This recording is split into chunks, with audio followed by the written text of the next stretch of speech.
انا رح فوت وانت سكري الباب، ماشي؟ لشو بدك تفوت؟ مشان بدي اشوف الدواليب شكلهم عم يزقزقوا مشان اقدر اسمع منيح.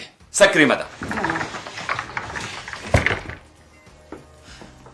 شلونك حبيبتي؟ اهلين حبيبي، بعلمي كنت بالشغل، شو جابك بكير؟ صراحة خلصت شغل بكير، قلت بيجي باخذ الطقم باخده على الكوا، بعمل له تنظيفه مشان المسا وانت روح على عرس رفيقي. حبيبي ما في داعي، انا بساوي لك اياه كله، انت روح كمل. لا بعدي لاخذ طقم، الله يرضى عليكي، بعدي لشوف وين حطوا الطقم، بس بهذا الباب ولا بهدا؟ والله يمكن هون. لا ها؟ تفضل هاي الطقم. يسلموا دياتك. تكرم عينك. مين هاد يا مدام؟ هاد ايه هاد لك انا؟ مين هاد؟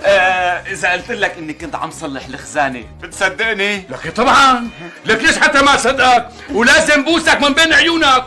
لك فوت لجوا شوي. وليه؟ عن اذنك.